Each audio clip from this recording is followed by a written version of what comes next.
Bem, aqui me avisa a Mariana que podemos começar? Podemos? Então, boa tarde a todos e todas. Boa tarde, doutor Marcelo.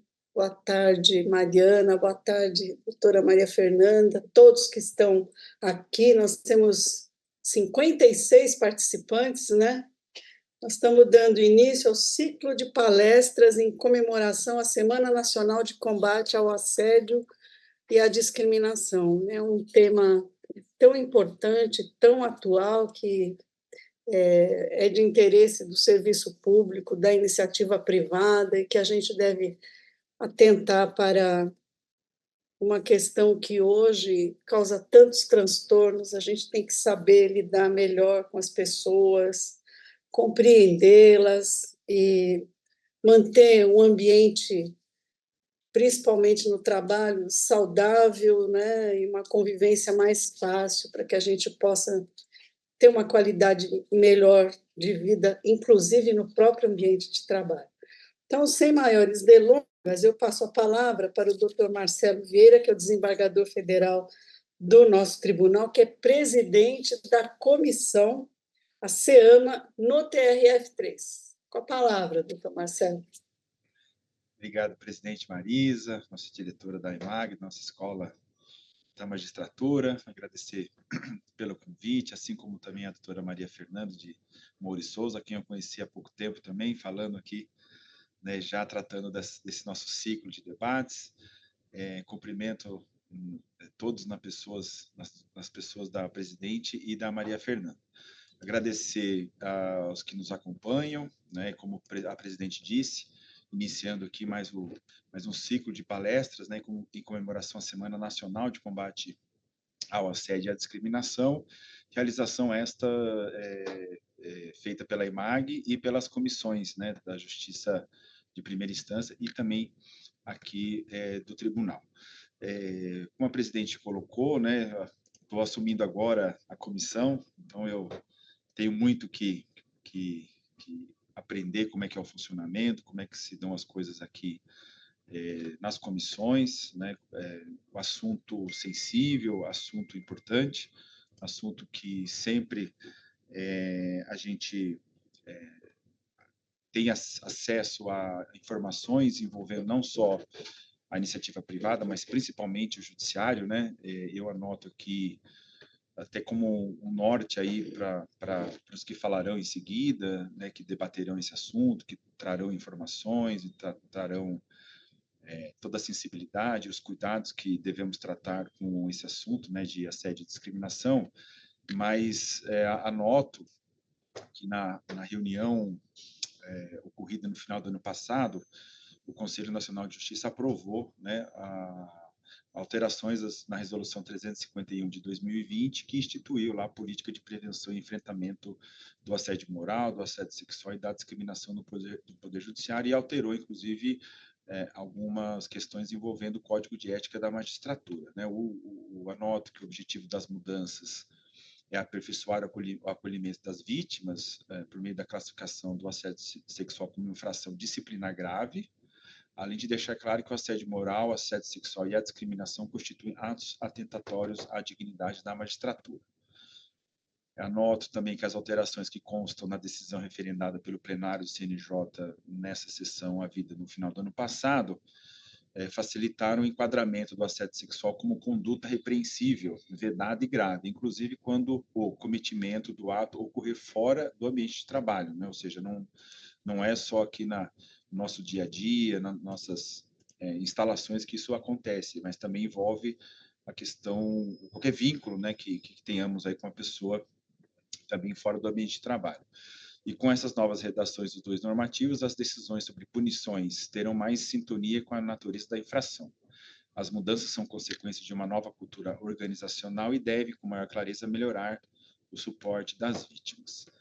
Este levantamento, esse estudo que embasou essa alteração nas resoluções do CNJ, teve como base um levantamento, uma pesquisa que o CNJ fez em 2021 e 2022, e segundo os dados dessa pesquisa, há uma subnotificação dos casos de assédio sexual no judiciário.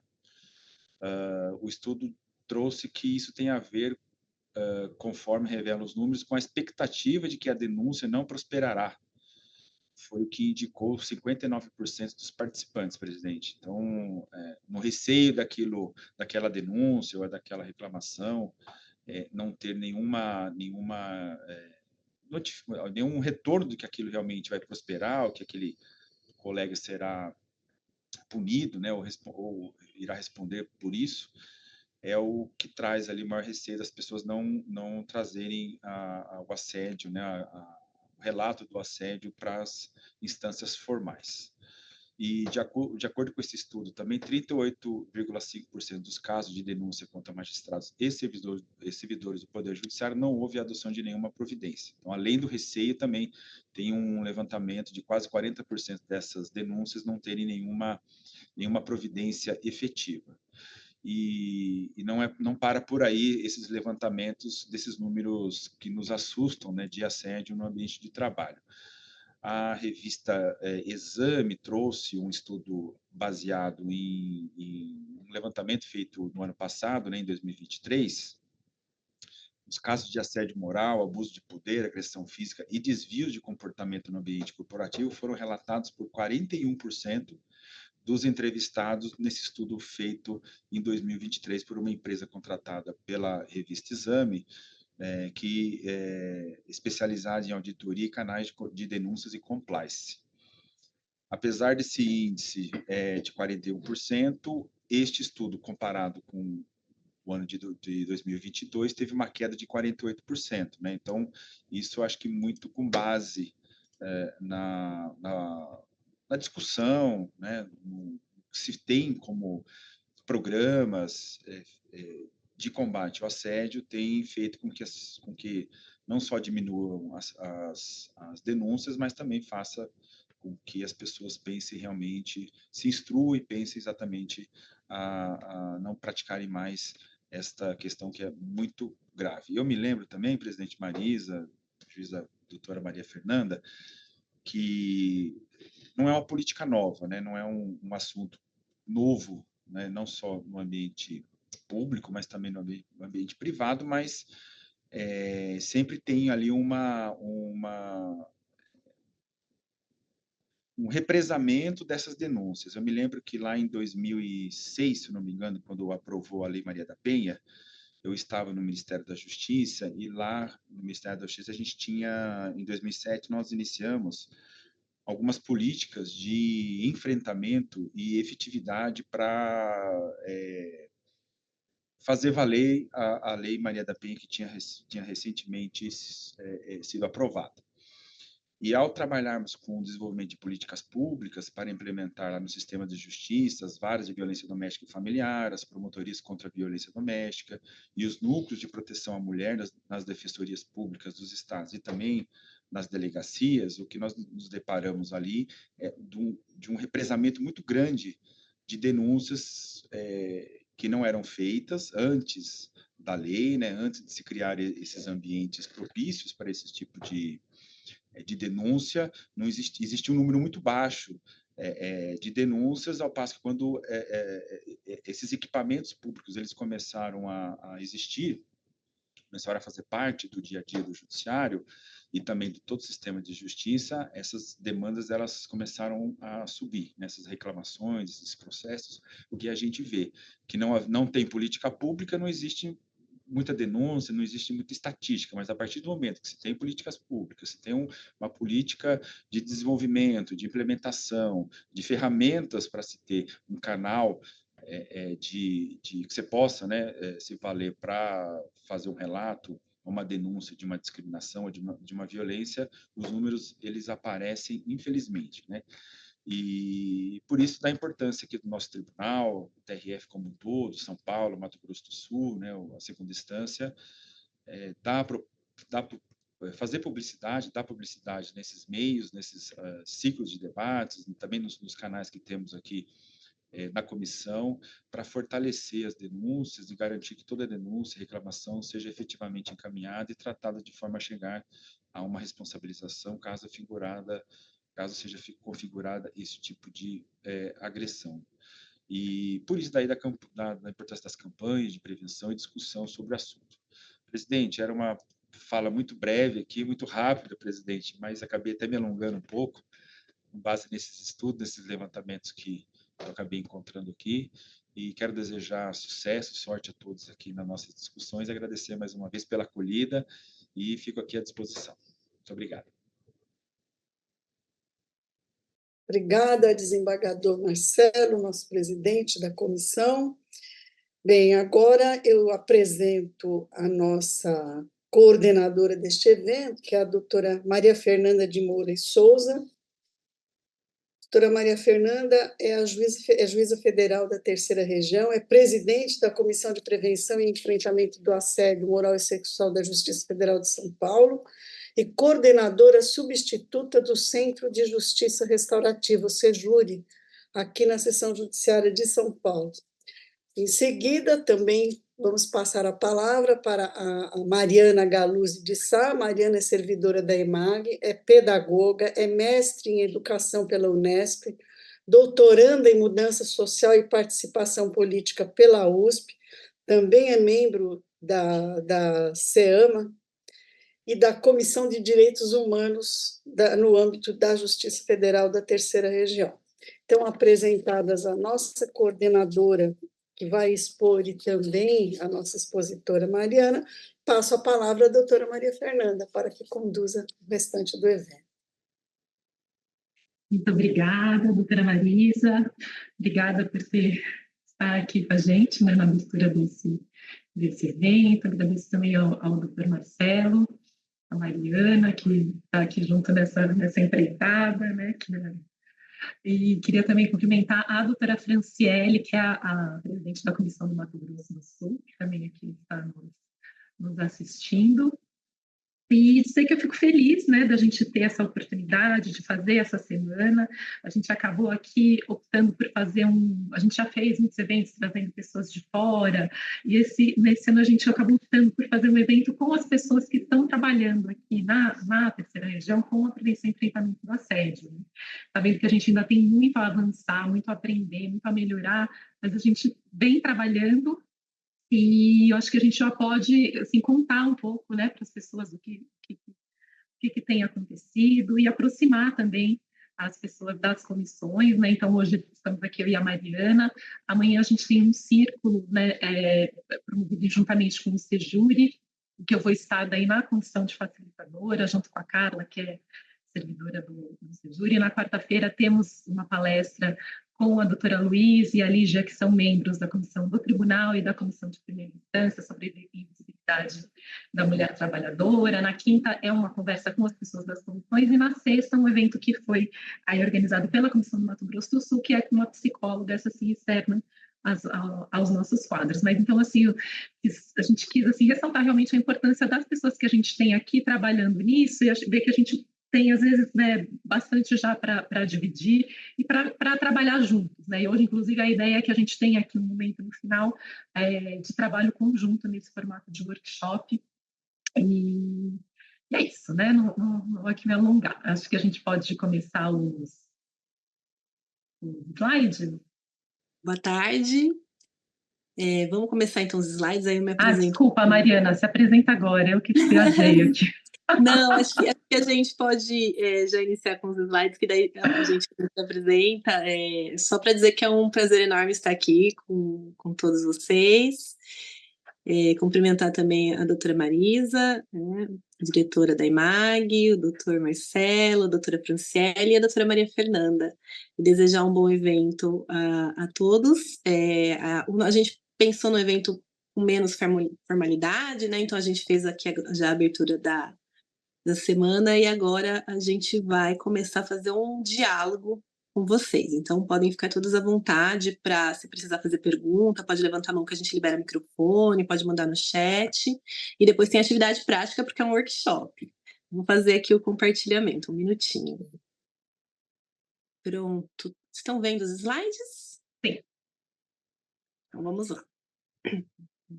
Então, o tema do nosso workshop é o que é assédio moral. A gente escolheu falar hoje só do assédio moral, porque falar de assédio moral, sexual, discriminação, em 2 horas seria impossível, né? Então, a gente escolheu aqui falar do assédio moral, que é, na verdade, o que é mais preponderante, né? Também, a gente até vai falar um pouco mais para frente de uma pesquisa do CNJ, que é o que é mais preponderante no judiciário. Então, falar de alguns conceitos dessa pesquisa e também de como a gente avança para essa prevenção. Mais alguma coisa, Marta? Então, é isso, vamos lá.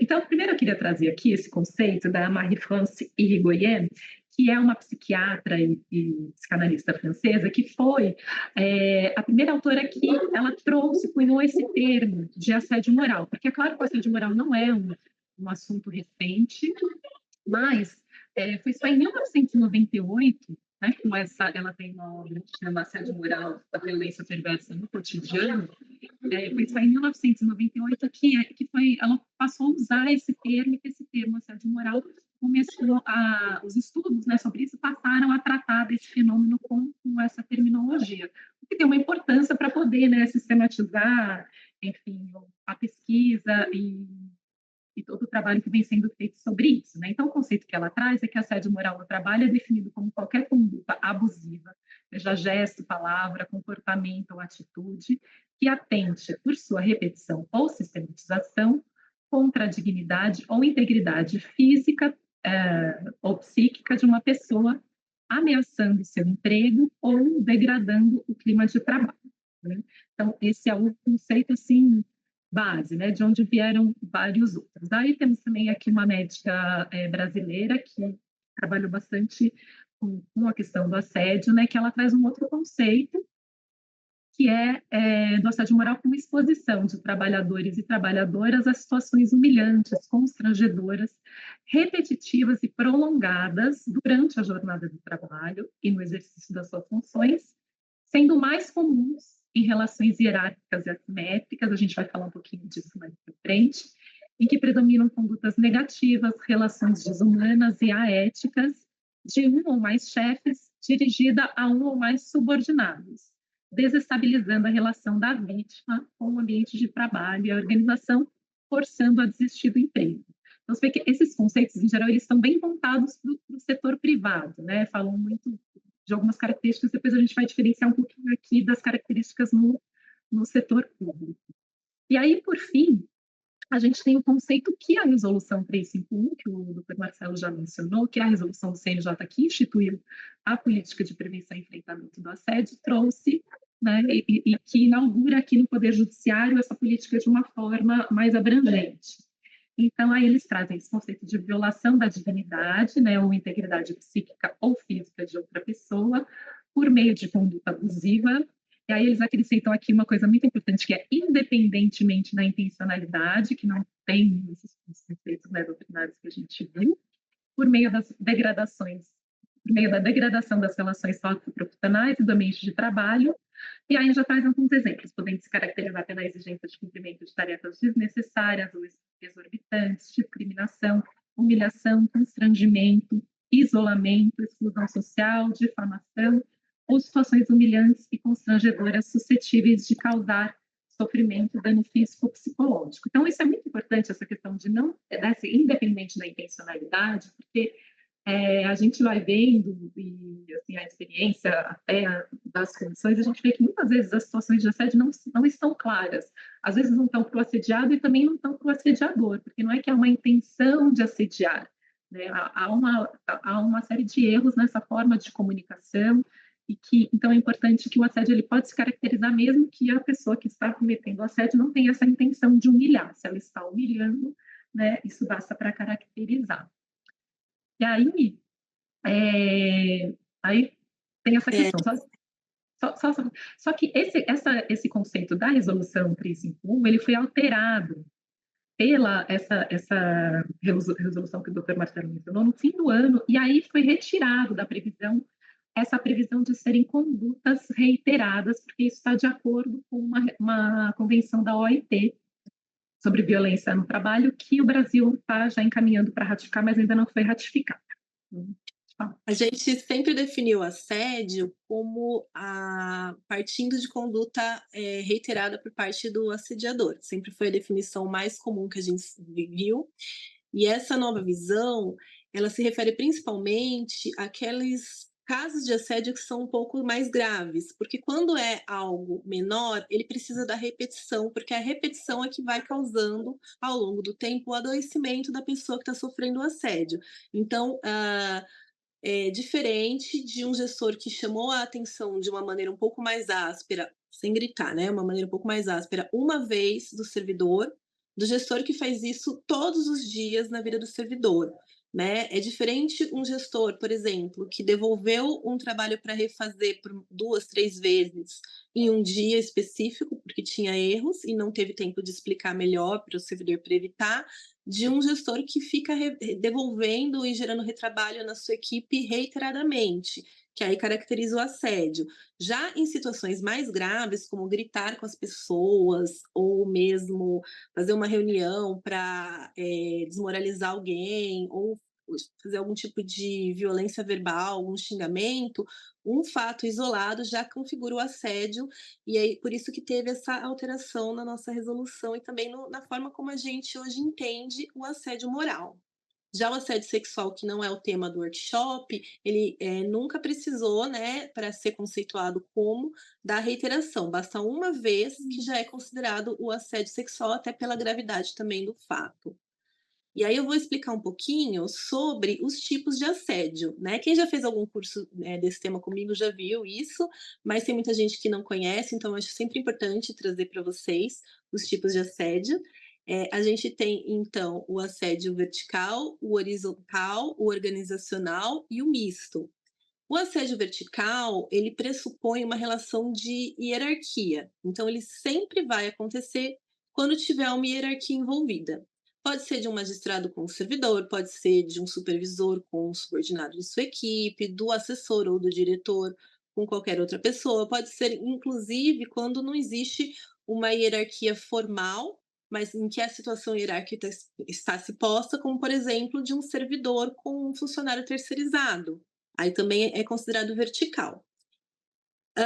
E a gente tem dentro do assédio vertical, o vertical descendente, que é o mais comum, que é quando o gestor, o chefe, a pessoa que tem uma posição hierárquica superior comete assédio com o seu subordinado, mesmo que essa subordinação não seja direta, quando pressupõe que existe algum tipo de hierarquia ali. Pode ser, por exemplo, um gestor de outra equipe, que não seja diretamente gestor daquela pessoa, mas que está numa posição hierárquica superior, ainda assim é considerado vertical e descendente, né? E a gente tem um tipo de assédio que é menos comum, mas que ocorre, que é o assédio vertical ascendente. Esse é quando o subordinado causa o assédio no seu gestor. E por mais que pareça contraditório, muitas vezes acontece. Ocorre bem menos, né? Acho que é importante a gente deixar claro, até para as pessoas não falarem, então agora estão falando que a gente é que assedia o chefe. Não é isso que a gente está dizendo. Mas que existem algumas situações em que o servidor vai questionando aquela autoridade do gestor reiteradamente, de forma a causar um adoecimento nesse gestor. Isso não precisa ser necessariamente de uma forma imbatível direta, pode ser com ações que ele faz que ele coloca em xeque a autoridade do gestor, por exemplo, ou alguma outra conduta do gestor. O assédio moral horizontal é quando não existe nenhum tipo de hierarquia, mesmo formal ou colocada pela situação, dentro da relação. Então, é quando são duas pessoas que estão no mesmo nível hierárquico. E aí, nesse caso, a gente pode falar de 2 juízes, a gente pode falar de 2 servidores, a gente pode falar de 2 terceirizados, que nenhum deles seja lá o encarregado, e pode acontecer quando uma pessoa comete esse assédio com o colega ou um grupo se junta e comete o assédio com o colega, né? E por isso que a gente coloca aí também o conceito de bullying no ambiente de trabalho, né? Então são aquelas piadinhas sobre alguma característica física ou alguma forma de trabalho que a pessoa tem, que vão acontecendo no dia a dia e que a pessoa finge que tá tudo bem, dá uma risadinha sem graça e aquilo vai sendo repetido. várias vezes e vai causando aí o adoecimento da pessoa. Já o assédio moral organizacional é quando a organização ou institui por meio de metas, normativos, ou por criar mesmo uma conduta ali, formalizar, né, de maneira da forma de funcionamento da instituição, o assédio, ou perpetua algo que vem, né, de outro momento histórico em que aquilo era socialmente aceitável e hoje a gente questiona, mas a instituição ainda permeia e perpetua essa condição, né, ou por negligenciar a tratativa do assédio. Aí a gente diz que é o assédio moral organizacional. Arquivar processos, todos os processos de assédio, não criar mecanismos de prevenção e enfrentamento e etc.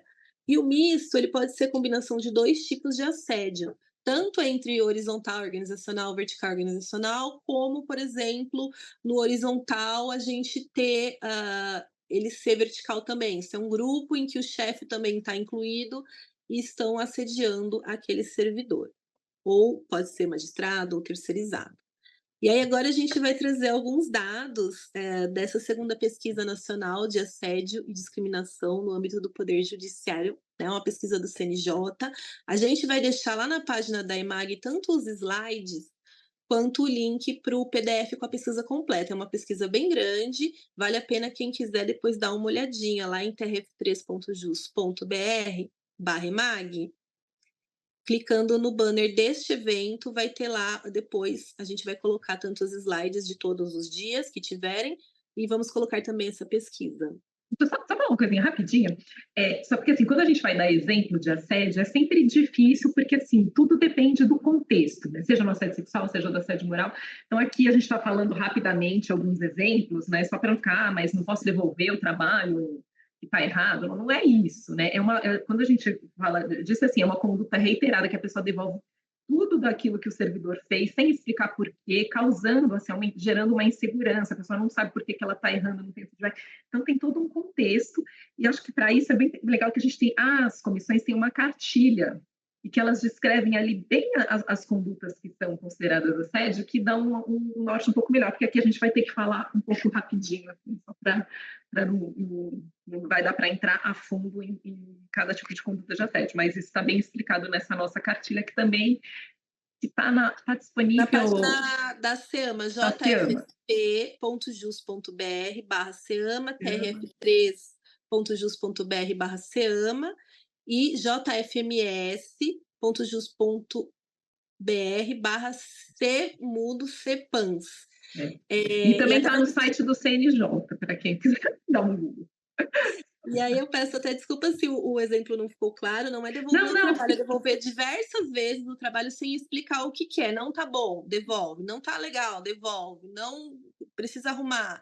E sem fazer a explicação e também sem tentar sentar para capacitar aquele servidor para conseguir entender melhor o trabalho. Se isso ocorre num dia, porque o gestor estava com pressa e não se deu conta, não vai configurar assédio. Porém, se o gestor tem por hábito ficar devolvendo o trabalho diversas vezes sem fazer uma reunião, sem explicar, sem ensinar, aí configuraria o assédio.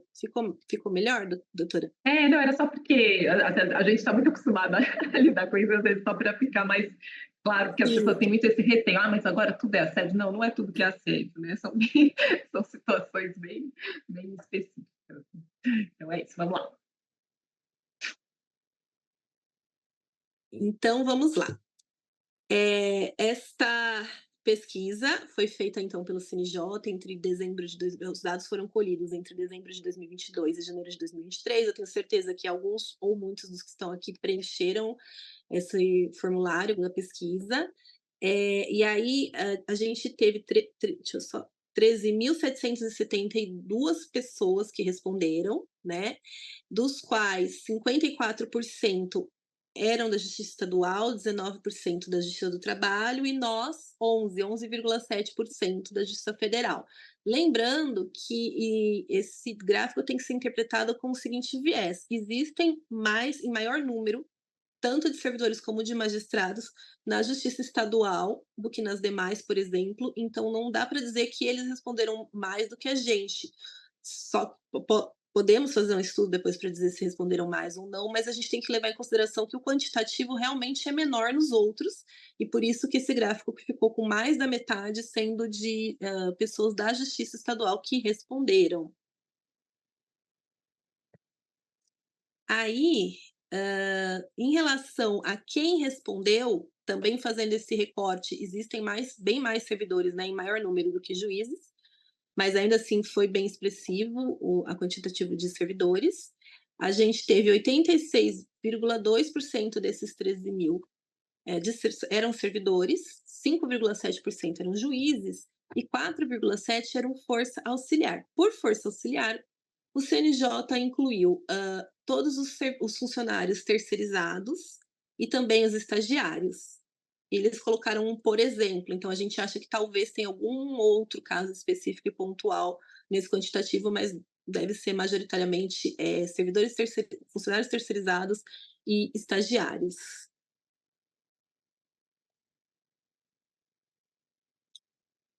E aí, agora falando especificamente, a gente já caracterizou quem respondeu a questão, e agora a gente vai falar especificamente das situações de assédio.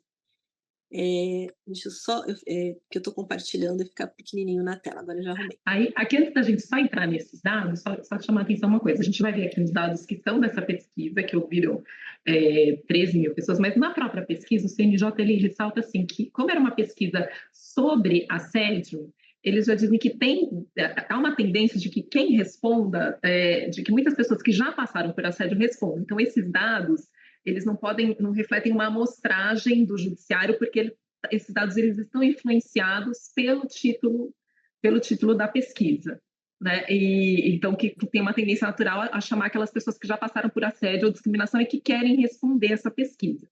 E aí eles mesmos ressalvam que com o censo que foi realizado, esses dados poderiam ficar mais fiéis, né? Então depois a Mariana vai explicar o que deu aqui, depois eu falo como que ficou no censo. Então, assim, a gente pode dizer que é correto afirmar que 56,4% das pessoas que responderam à pesquisa já sofreram algum tipo de assédio ou discriminação. Mas a gente não pode afirmar que 56,4% do judiciário brasileiro já sofreu algum tipo de assédio ou discriminação, porque os dados podem estar contaminados na seguinte medida, em que as pessoas que sofreram assédio tendem a querer responder à pesquisa com maior intensidade do que as que não sofreram. Então, vamos lá. Quem são essas pessoas que já sofreram assédio? Entre os servidores que responderam, 58,3% afirmam que já sofreram algum tipo de assédio ou discriminação.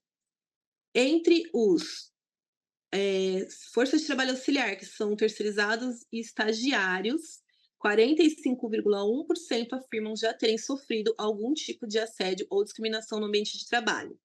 Entre os magistrados que responderam, 42,8% afirmam já terem sofrido algum tipo de assédio ou discriminação no trabalho. E entre os ministros e desembargadores, 27,9% afirmam já terem sofrido algum tipo de assédio ou discriminação no ambiente de trabalho. Então, nesta pesquisa, a maioria os que mais sofreram assédio foram os servidores. E aí a gente vai... Só falar um pouquinho só do censo antes. Então, assim, no último censo, que daí tem como respondentes, deixa eu só pegar aqui, foram 290, foram 69 mil respostas, quer dizer, que a gente tem 13 mil, no censo 79 mil. Esse percentual, né, que está de 56% aqui, ali fica, e é separado no censo, magistrados e servidores, mas fica por volta dos 20%. Que é bastante, não é 54%, mas ainda é bastante alto, 20%, né, dos que responderam. E aí a gente tem também esse perfil relacionado à raça e etnia das pessoas que responderam. Então, lembrando que a pergunta ainda era caracterizando quem já sofreu algum tipo de assédio ou discriminação. Então, entre as pessoas pretas que responderam o questionário, 70% relata já ter sofrido algum tipo de assédio ou discriminação no ambiente de trabalho. Já entre as pessoas amarelas, 58,2% relatam já terem sofrido algum tipo de discriminação no trabalho. Entre as pessoas que se auto-identificam como pardas, 55,4%, entre as pessoas brancas, 55,2%, e entre as pessoas indígenas, 50% relatam já terem sofrido algum tipo de assédio ou discriminação no trabalho. E aí a gente tem também esse recorte que é de gênero, né, que também demonstra que, de quem respondeu, as mulheres sofrem mais, tendem a sofrer mais situações de assédio do que os homens, sendo 62,5% do público feminino, e 47,7% do público masculino, que relata já ter sofrido algum tipo de assédio ou discriminação no ambiente de trabalho. Ah, e aí, só para concluir essa parte da pesquisa, então isso reporta, né, que a gente vê que os grupos que são mais vulneráveis e que sofrem mais discriminação, eles também têm uma maior incidência de assédio. A gente pode ver isso, então, pelos dados, né, das pessoas pretas e também com relação às mulheres. Então, a importância de que a instituição tenha políticas específicas antirracistas e também políticas destinadas assim a Igualdade de gênero. aumentar a participação feminina, porque a gente tem assim também, a gente não passou esses dados que é muita coisa, mas em geral quem pratica o assédio é superior hierárquico e a gente sabe que ainda há uma discrepância no número de mulheres ocupando posições de chefia, então isso tudo ele se revela, né? Todo o que a gente tem culturalmente estabelecido, isso se revela, se manifesta também no assédio. Aí, só passando aqui, para a gente diferenciar, né, como falei no começo, que os conceitos, eles falavam muito sobre a questão da perda do emprego, né, e um pouco mais voltados para uma análise do setor privado. Então, trazer aqui umas diferenciações, que aquela mesma autora, a Marie-France Irigoyen, ela traz isso numa segunda obra dela, que é essa diferença do que acontece no setor privado e no setor público em relação ao assédio moral. Né? No setor privado, então, ela diz, ela fez no livro dela uma série de pesquisas na França sobre o assédio, e na época, assim, ela concluiu que tinha a proporção de pessoas assediadas na pesquisa dela era 50% vinham do setor privado, 50% do setor público. Só que o setor público lá representa 1/4 da força de trabalho, ou seja, na pesquisa dela se mostrou que havia mais assédio no setor público do que no privado. E aí ela fala um pouco sobre as diferenças de características, né? Então, que no setor privado o assédio ele pode ficar mais evidente e durar menos tempo, porque ele, em geral ele se encerra com a saída da pessoa assediada. A pessoa que vem sofrendo assédio, de alguma forma, quando ela tem a possibilidade, ela vai para outro emprego, né? Embora muitas vezes essa dificuldade de encontrar um emprego possa fazer com que essa situação dure, mas ela tende a ser mais curta pela essa mobilidade maior no setor privado. Já no setor público, aqui nós que somos todos, né, servidores públicos, a gente sabe que a gente presta um concurso não pensando em sair. Então é muito difícil que a pessoa prestou um concurso, estudou tudo e de repente ela fala, ai, não, agora eu vou sair. Acontece, mas é muito mais raro. Então, a tendência é que a pessoa que está vivenciando uma situação de assédio, essa situação ela dure por mais tempo, e que os métodos sejam mais perniciosos e que, por isso, também produzem resultados mais danosos para as pessoas assediadas, por essa duração do tempo. E tem também uma característica de que a estrutura burocrática, né, do serviço público também tende a ser maior, fazendo com que a pessoa passe por por trâmites mais burocráticos e demorados para poder levar uma denúncia. E então isso também são fatores que pioram a condição da pessoa que sofre assédio. A gente aqui, com essa política do CNJ, né, e a criação das comissões, é uma tentativa de uma forma de sair desse trâmite burocrático e oferecer outras vias, mas ainda há essas diferenças que acho que é importante a gente notar. Aí a gente vai falar aqui rapidamente, para a gente poder passar logo para a parte prática, sobre os fatores de risco e também um pouquinho sobre a prevenção do assédio. Então, aqui, voltando de novo, eu estou citando bastante essa autora, porque ela realmente tem uma importância em todo o trabalho, todo o estudo que se desenvolveu sobre assédio moral, né? Então, ela fala assim, não adianta a gente ficar olhando para o assédio só sob o prisma psicológico, falando, essa pessoa um é mau, o outro é bom, né? Ou aquele gestor é louco, assim, não adianta a gente ficar olhando com esse viés unicamente, de pessoal e psicológico, e ao mesmo tempo também não adianta olhar só para a organização, achando que tudo é um problema de gestão. O olhar ele precisa ser mais abrangente, entender o que acontece na relação entre as pessoas, mas também ver como a organização responde a tudo isso, incentivando ou coibindo, né, comportamentos que estão de assédio. E aí aqui a gente então vai passar, a gente pode passar. Então, aqui a gente pegou, isso tudo faz parte de um outro curso até que a Mariana, a gente está dando agora até na Escola de Servidores, que é um curso mais completo falando sobre assédio e fatores de risco. Mas aqui a gente escolheu algumas partes para poder falar rapidamente e dar uma ideia aqui para vocês, né? Então, o que a gente chama aqui desses fatores de risco estão sendo olhados, são os fatores de risco que não são propriamente condutas assediadoras ou práticas assediadoras, mas são práticas e comportamentos, tanto pessoais como institucionais, que favorecem que o assédio aconteça. E isso vai ser olhado a partir de 3 dimensões: a dimensão sociocultural, a institucional e a individual, né, das relações entre as pessoas. Só lembrando que a gente até acho que vai falar isso mais para frente, mas é bom a gente frisar que quando a gente fala em fator de risco, nenhum deles está relacionado à pessoa assediada, ou também conhecida como a vítima. A gente sempre fala de fatores de riscos que sejam ambientais ou da parte do assediador. Nunca a pessoa assediada tem responsabilidade ou culpa sobre o assédio que ela venha a sofrer. Vou aproveitar que eu estou com a palavra rapidinho para comentar o que a Cibele colocou no chat, em relação a que no setor público, realmente, a pessoa que sofre assédio, ela não é demitida, mas ela pode ser sim colocada à disposição como forma de punição, e ela também pode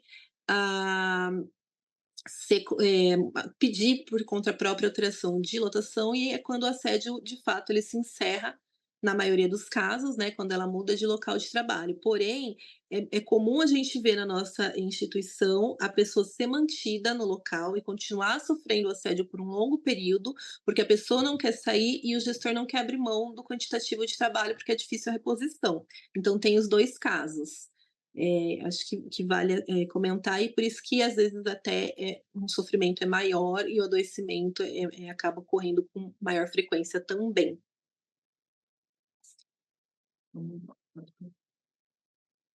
Então, aqui, falar rapidamente, que essa dimensão sociocultural, né, é como a sociedade, a cultura molda os nossos comportamentos, crenças, atitudes, e é a dimensão mais difícil de ser alterada, porque é o que está na nossa cultura. Nossa cultura ela é machista, nossa cultura tem o racismo estrutural, então tudo isso afeta e propicia no ambiente de trabalho o surgimento do assédio. Daí, dentro de cada dimensão, a gente vai pegar só alguns aspectos aqui para comentar com vocês. Pode passar, Marcos. Então, por exemplo, um dos fatores de risco relacionados a essa dimensão sociocultural, e que tem muito a ver com a gente aqui no Poder Judiciário, é a tolerância à hierarquia e ao comportamento abusivo. Né? A gente está numa instituição que ela é bastante hierárquica. A hierarquia ela tem uma razão de ser, né? As decisões judiciais precisam ser cumpridas. A gente não é olhar para isso não é subverter essa necessidade de que haja essa hierarquia, mas as estruturas que são muito rígidas e hierárquicas, elas podem levar a um elastecimento assim, do que é comportamento devido, do que não é, o que cabe de comportamento dentro de uma hierarquia, de uma relação de subordinação, e o que não cabe. Né? Quando isso está muito rígido assim, e muito distante, né? A distância que a gente tem, isso varia, né, de unidade para unidade, mas a gente pode pensar no Poder Judiciário como um todo, quando essa distância do servidor para o juiz ou juíza é uma distância assim, muito grande, que assim, existem unidades que as pessoas não podem falar com o juiz ou a juíza, né? Tem que falar só o servidor fala com o supervisor, que fala com o diretor, que fala com o juiz. Quer dizer, são estruturas rígidas e distantes que favorecem com que comportamentos que passam, né, da linha do adequado, eles acabem sendo tolerados. Então, isso é um risco muito grande que a gente tem aqui, especificamente no Poder Judiciário, por conta da nossa característica hierárquica. E pensando na prevenção desses fatores, no âmbito institucional, para todos os fatores que a gente vai falar aqui, podem ser feitas várias ações de prevenção, como campanhas, cursos, palestras como essa daqui, e também a forma de tentar olhar para o assédio, mapear as situações de assédio e tentar pensar em ações diretas nesses locais onde ocorrem o assédio. Já no âmbito interpessoal e pensando na nossa própria responsabilidade em também prevenir o assédio, tanto os gestores quanto as pessoas que estão ali dentro das equipes trabalhando, né, em situações horizontais, a gente tem que começar a olhar para as nossas próprias práticas e tentar entender até que ponto aquela nossa conduta é um abuso da situação da hierarquia, da condição, por exemplo, como gestor, ou é uma situação aceitável. Então, o gestor ele pode debater, controlar realmente a marcação de férias, mas não tem como ele controlar as pausas para banheiro da equipe. E aí a gente tem que estar sempre pensando nessas situações para que a gente não cometa o assédio. E aí, só lembrando também que, com relação a essa questão da hierarquia, a importância desses cursos de formação que a gente começa a já ter aqui, de liderança saudável, né? Tipo, o que é ser líder, o que é ser um líder saudável? Porque a gente acha que ainda tem muito medo, assim, de perder essa possibilidade de liderança, de confundir, né? O que é a hierarquia e o que é como que isso se encaixa numa liderança saudável, uma liderança que motive as pessoas que cria uma vontade nas pessoas de trabalhar e se comprometer, não pelo medo, né, mas pelo engajamento com o trabalho. Exatamente. Eu vou até aproveitar e dar um exemplo, então, o que a gente quer dizer com isso. Cobrar metas é ou não é uma situação de assédio? A gente pode cobrar metas? Sim, a gente pode cobrar metas. Cobrar metas não é assédio moral. A forma de fazer a cobrança das metas é que pode vir a configurar uma situação de assédio. Então, a gente não pode cobrar meta gritando ou ameaçando a equipe.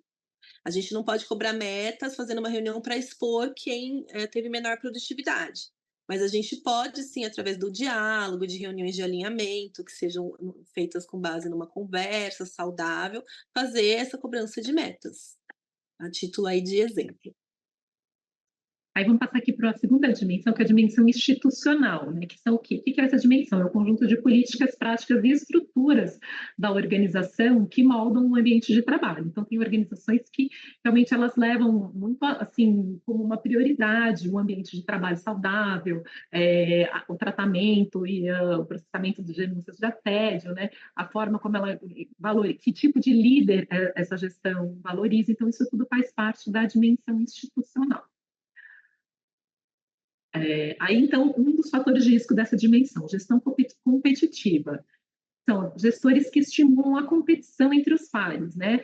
Que valorizam o trabalho além do horário, valorizam unicamente o cumprimento de metas sem verificar qual que é o custo pessoal para a equipe, avaliação baseada em volume de produção, corrida por posições hierárquicas, quer dizer, em vez de ter uma equipe, tem uma competição entre as próprias pessoas para ver quem é melhor, e isso é valorizado pelo gestor ou pela gestora. Né? E cria um ambiente extremamente insalubre e que vai adoecendo as pessoas ao longo do tempo. Então, olha, fulano ficou aqui até 9 horas da noite, você deu o horário, a caneta caiu. Esse tipo de fala, reiteradamente, quando ela ocorre, ela vai causando um clima ruim no ambiente de trabalho. E é importante a gente parar de pensar na qualidade de vida como simplesmente algo que vai melhorar a nossa produtividade e começar a pensar no bem-estar social como um objetivo em si mesmo. Nós, enquanto seres humanos, devemos desejar que todas as pessoas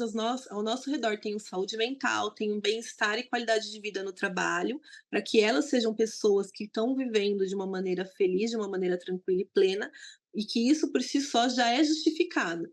E, claro, já é comprovado que colateralmente, isso vai melhorar a produtividade, porque tem vários estudos que apontam nesse sentido, mas esse não pode ser a nossa justificativa ou o nosso objetivo para querer criar um ambiente saudável, né, aonde a gente trabalha. Aí, um outro fator também é da comunicação. Esse, assim, é a chave. A gente vê que muitos dos casos de assédio que a gente recebe na comissão tem a comunicação como base, essa falha na comunicação, né? formas de não dar feedback, falar com clareza o que a pessoa precisa fazer, deixar a pessoa nunca não tem certeza do que ela precisa fazer, mudar o que ela faz a todo momento. Então, assim, a comunicação tem um papel muito, muito essencial. Então, se preocupar com a forma de comunicação é uma medida de prevenção de assédio. A gente já passou para isso agora? Já, Tá, pelo correndo. adiantado da hora, que já era para a gente estar na parte prática. Então, tá bom, vou correr aqui. Mas então, os tá. slides vão ficar lá para todo mundo ler. Tá, e aí, assim, a dimensão interpessoal, que eu considero até que é a dimensão das mais importantes, que é a gente cuidar das nossas relações no ambiente de trabalho, né? Isso, assim, é essencial para que as pessoas possam assim, viver bem, né? Estar bem, estar motivadas. E aí, repetindo o que a Mariana falou, não é a gente não tem que querer que a gente esteja bem no ambiente de trabalho para produzir mais. Mas isso a gente tem que querer que as pessoas estejam bem, porque a dignidade da pessoa humana é um direito que está previsto na nossa Constituição. Mas isso também, assim, trabalhar em um ambiente que as pessoas não estão se relacionando bem é muito pernicioso e permite também, favorece o assédio. Pode passar. Aí temos essa situação. A doutora Maria Fernanda que trouxe a frase, eu vou ler e ela vai dizer por que ela trouxe. Então, é da Kate Pranes. Existe um desejo universal de estar ligado aos outros de forma positiva. Olha que frase impactante. Isso, assim, porque às vezes a gente pensa assim que todas as pessoas querem estar convivendo bem, né? Às vezes a gente não consegue se relacionar bem, mas existe um desejo que a gente esteja bem com o outro, né? Ninguém quer ficar conscientemente, quero ficar brigando com o outro, quero viver num ambiente conturbado, quero viver num ambiente que não está saudável. Então, a gente tem esse desejo, que isso é o motor para que a gente busque transformações aqui nos nossos locais de trabalho. E aí, eu vou falar então bem rapidamente aqui, né, de fatores de risco nesse aspecto, que são a ausência de um olhar para as questões emocionais da equipe de cada pessoa, né? Então, quando o gestor não reconhece um momento difícil que a pessoa está passando, como isso impacta necessariamente no trabalho, né? Não tem como, né? Aquela coisa, eu deixo em casa meus problemas. Não, os problemas acompanham a gente. É claro que a gente não vai ficar lidando com eles no trabalho, mas eles acompanham a gente. E a gente tem que poder ter um olhar individual para as pessoas que estão trabalhando com a gente, para saber se aquele é o momento de exigir mais, o que está acontecendo, entender por que a pessoa não está conseguindo trabalhar, o que está acontecendo. Isso é uma coisa muito importante. Aí isso, né, dessa desconsideração da importância do relacionamento saudável dentro da equipe, assim, acha que isso é uma coisa acessória. Importante a gente cumprir metas. Se as pessoas estão se odiando, brigando, se elas estão de cara feia, infeliz, não importa, porque a gente está cumprindo. Gente, isso não é sustentável, né? O meio ambiente do trabalho também tem que ser sustentável. Não adianta eu pensar que eu preciso resolver isso e o relacionamento das pessoas dentro do trabalho é uma coisa secundária que a gente vê depois. Isso não pode ficar para depois, porque a gente não é sustentável, não é possível trabalhar de uma forma como essa. E eu acho que todo mundo aqui, bem ou mal, já percebeu isso. Não, com certeza. E aí, pensando enquanto gestores, que eu sei que tem muitos gestores aqui, magistrados também, pensar em formas de melhorar a qualidade de vida, melhorar o clima organizacional dentro do ambiente de trabalho de cada um. Então, vamos pensar em reuniões eficazes, vamos pensar na importância de um feedback bem colocado, né? Falando um pouquinho do feedback. O feedback a gente traz em vários cursos, aqui da Imagem também é trazido em vários cursos, a questão de um feedback sanduíche para quando a gente precisa fazer essa devolutiva para corrigir alguma coisa. Então, a gente começa reforçando o que aquele servidor, aquela pessoa tem de pontos fortes. A gente fala de uma maneira assertiva, pausada, sem agressividade, aquilo que a gente precisa que seja corrigido, e termina com uma proposta de boa fé. Eu tenho certeza que se você adotar essas medidas, aquilo que você tem de positivo vai ficar melhor ainda, né? E também lembrar que o feedback não é o famoso ferroback aqui, entre muitas aspas, não é para ser utilizado como ferramenta apenas quando a gente tem algo para corrigir. É importante que a gente tenha momentos de pausa para feedback, periodicamente, aí vai de cada gestor identificar qual que vai ser essa periodicidade, mas que o feedback seja também para momentos de elogio e para momentos de devolutiva positiva, porque a pessoa precisa ter um norte, ela precisa entender que aquilo que ela está fazendo e todo aquele esforço, ele está realmente trazendo algo de positivo para que ela continue, né? Para que ela não se desmotive. e para que ela trabalhe também com bem-estar. Lembrando, sempre, muito importante, corrigir em particular, elogiar em público, nunca o contrário. Elogiar também pode ser em particular, mas nunca corrigir em público. Já passei. Falta, último aqui, então, falta de espaço para opiniões divergentes, né? Como assim, não ter essa possibilidade de ouvir os outros, né? Assim, só tem alguém que pode pensar, só tem alguém que pode dar ideia, e não tem um espaço para alguém poder falar, olha, eu acho que esse não é o melhor caminho. Pode ser que não seja ainda o caminho que aquela pessoa sugeriu não seja escolhido, mas é importante ter escuta, ter abertura e humildade, né, para ouvir aquilo que não necessariamente que a gente, não, o gestor não sabe tudo, não tem como saber tudo. E tem muita potência e muita criatividade quando a gente escuta os outros. Então, assim, essa falta de espaço para opiniões divergentes, aquele que traz uma divergência ser considerado um inimigo do projeto, assim, isso que também é uma coisa comum, isso também é um fator de muito risco para o assédio. Lembrando que o conflito de ideias, que não é o conflito interpessoal, né? O conflito de ideias, de opiniões, ele é sempre favorável e produtivo para que a gente consiga pensar fora da caixa, ter ideias criativas, para que a gente produza mais. Então, quando alguém tem uma opinião diferente da nossa, a gente tem que fazer um exercício, porque a gente já se arma para querer debater. E a gente tem que começar a aprender a fazer um exercício de ouvir e colocar aquele se. E se isso que ele está colocando for a melhor forma de fazer? For de fato melhor do que o que eu acredito? Não quer dizer que tem que aceitar tudo, mas sempre fazer esse exercício de considerar aquilo que está ouvindo e tentar dialogar ao invés de ir para o embate, que é muito importante. E agora nós vamos passar para a melhor parte. Fala, doutora. Então, antes da gente passar para uma parte prática que a gente quer propor para vocês na atividade, a gente trouxe aqui um pequeno vídeo, um vídeo curtinho, que não é um vídeo que fala de assédio, mas é um vídeo que fala sobre felicidade no ambiente de trabalho. E aí, assim, para mim ele fala de assédio, né? Porque ele fala de um ambiente que não tem assédio, porque a gente não tem felicidade num ambiente assediador. E aí só as legendas são as legendas do YouTube. Então, quando eles falarem milhões na legenda, são bilhões, tá?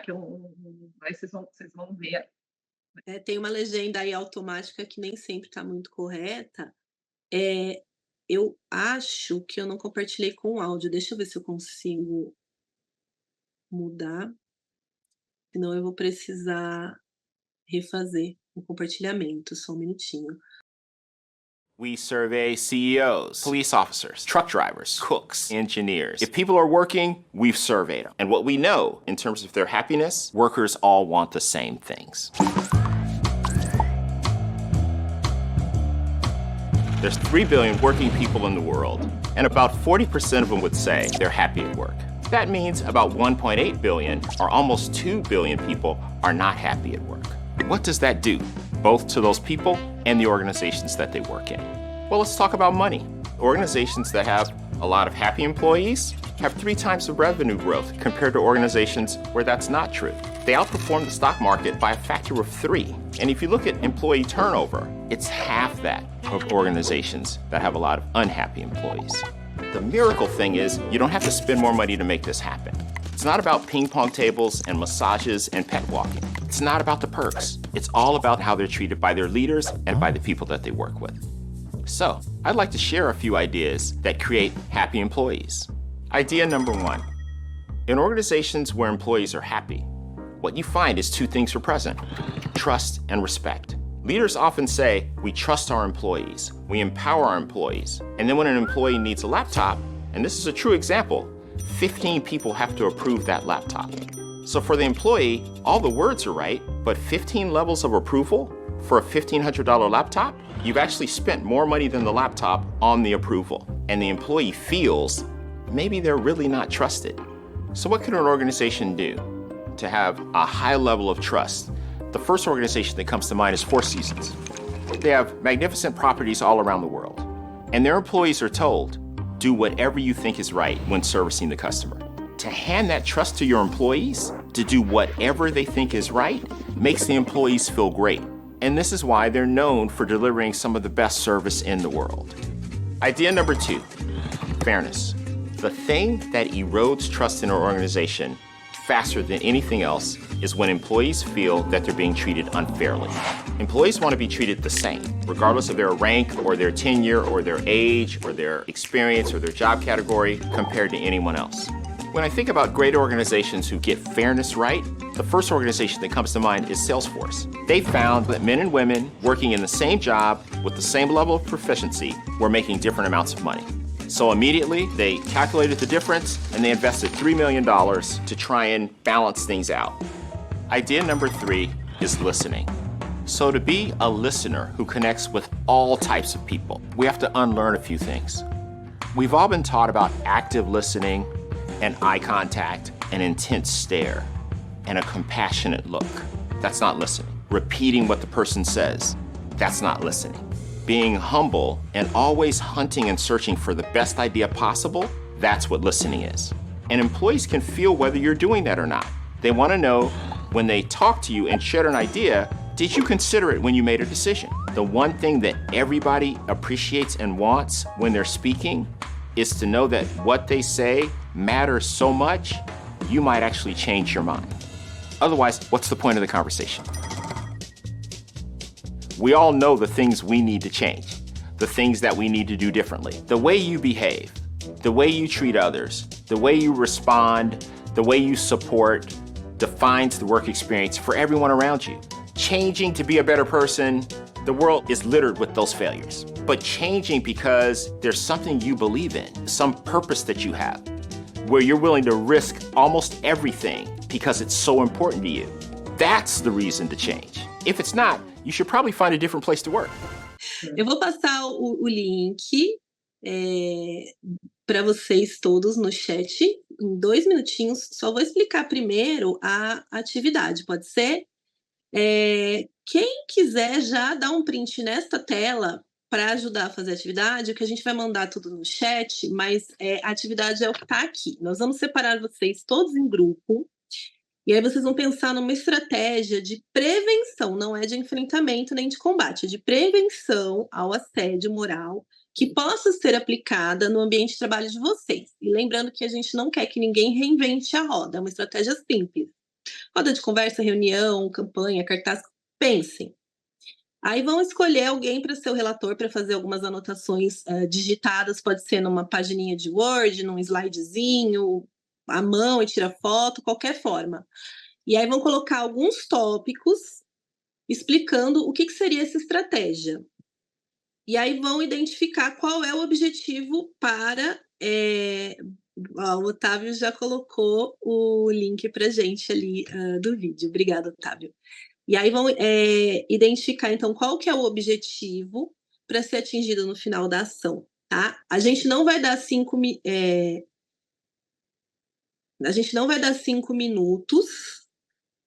para o grupo. A gente vai dar 3 minutos para cada grupo apresentar, porque a gente está com 76 pessoas, então a apresentação é de 3 minutinhos. Não precisa compartilhar a tela, pode compartilhar ou pode mandar no chat que a gente compartilha a produção de vocês e aí escolhe uma pessoa do grupo para poder fazer a apresentação. Deixa eu só ver aqui uma coisa do horário, quanto tempo a gente tem. 6h40 agora. Tá, eu vou parar agora de compartilhar, porque eu quero ver um pouquinho vocês. Vou pedir para todo mundo abrir a câmera. Deixa eu ver se eu consigo ver na galeria. Aí, vamos abrir as câmeras, espreguiçar, respirar fundo. A gente vai, então, criar os grupos automáticos. E aí não vai ter Libras na parte da atividade em grupo, tá? A gente vai dar, então, 15 minutos para os grupos pensarem na estratégia e desenvolverem o que querem apresentar, e depois cada grupo vai ter 3 minutos para apresentar. Tudo bem, gente. Quem não puder abrir a câmera, tudo bem. Quem não puder, vai ficar de ouvinte no grupo. Câmera e microfone fechado, ouvindo os colegas, não tem problema nenhum. Tá Ou bom? a Ellen, que está sem câmera, ela pode falar. Assim, a Luciana falou que está no balcão virtual, que ela não está conseguindo, mas a Ellen, que está sem câmera, pode falar. Pode falar. Eu recebi mensagem de gente no meu inbox também, olha, não posso participar, tô com uma questão pessoal, não tem problema. Fica no grupo, pode deixar, ficar só ouvindo os colegas, porque a ideia não é forçar ninguém a fazer atividade, a ideia é fazer um workshop para a gente ter uma atividade mais dinâmica, para a gente ter a participação. Então vai ter bastante gente nos grupos, uns podem ficar de ouvintes, mas seria interessante que o grupo elegesse uma pessoa para digitar e uma pessoa para apresentar. Tudo bem? Ideia simples, gente, sabe? A partir de tudo que vocês viram aqui, o que a gente viu no vídeo, assim, coisas de alguma inspiração, sem grandes complexidades. Aí, assim, quem não... Mari, só explica esse procedimento de ir para a sala, porque muita gente se perde nesse momento. Isso, vai ter que dar ok na mensagem. Se não der ok na mensagem, não vai para a sala, tá? Então, quem não der ok na mensagem não vai para a sala. Até os intérpretes podem aproveitar para tomar uma água, dar uma descansadinha. Não precisa ir para a sala, tá bom? E os demais vão para as salas. Tranquilo, não tem problema quem não quer mexer no celular. Fiquem tranquilos, né? E aí a gente faz, então, uma rodada que é uma apresentação bem rapidinha, de 2 minutinhos para cada grupo, falando dessa ação de prevenção, 2 a 3 minutos. Eu vou cronometrar, eu sou bem rigorosa com a gestão do tempo aqui nas atividades. Não precisa avisar no chat também quem não vai participar, tá bom? A gente não é prova, não vale nota, fiquem tranquilos, mas a gente gostaria que participassem na medida do possível. Como a gente vai fazer a atribuição da sala automática, vocês vão entrar numa sala e aí podem ficar de ouvinte na sala. Quem não for participar, não tem problema nenhum. E eu e a Maria Fernanda vamos passar nas salas para ver como é que tá e dar uma ajudinha para vocês. Então, agora são 18h47, nós vamos voltar às 19h05. E volta automático, né, Mari? Você fecha a sala. Volta automático também. Quem der ok, volta na hora. Quem não der ok, demora 1 minuto. Mas todo mundo volta. Vamos lá, então.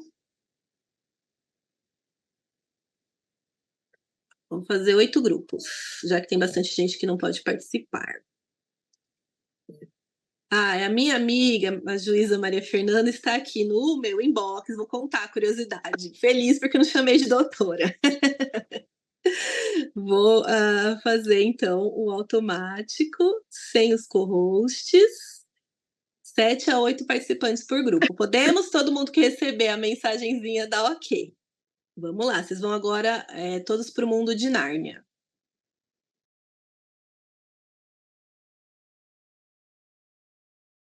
Todos de volta. Vamos lá. Gente, então agora eu vou pedir... Vocês lembram o número do grupo de vocês? Senão eu consigo ver aqui qual era o número. Lembram, né? Então vamos na ordem, tá? E aí vamos só ver se está todo mundo podendo falar. Deixa eu ver aqui. Tá, tudo certinho. Vocês podem compartilhar a tela ou mandar no chat a produção de vocês, que eu mesma compartilho, tá bom? Vamos começar pela apresentação do grupo 1. Então, a gente vai fazer igual aquele pitching. A gente vai fazer igual o pitching. Vocês vão ter... Só um minutinho que abriu um negócio aqui para mim, perdão.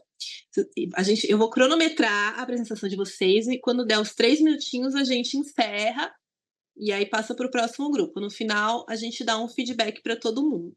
Mariana, só uma coisa, que ainda tem gente na sala 2, a Maiara ainda ficou lá. Eu fechei as salas, engraçado, né? E o João Francisco está na sala 5, parece, né? Ah, não, agora a sala 2 resolveu, só o João Francisco. Tem como. Agora resolveu. Fechou, né? Tem como que reabriu. Pronto. Todo mundo aqui, então. Os membros do grupo 1 conseguem levantar a mão para eu fazer um destaque? Ou pelo menos quem for falar. Eu não sei o número do meu grupo. Janaína, deixa eu ver o número do seu grupo. Peraí, cadê as... Agora quem não tá achando sou eu. Janaína Garcia. Só um minutinho que eu vou achar aqui para você. O seu é o 5. tá bom? Nada. O grupo 1 era Ariane, Betina, Cibele, Elizabeth, Iris e Juliana. Isso. Quem vai falar do grupo 1? Ou abre o microfone e fala, ou levanta a mão.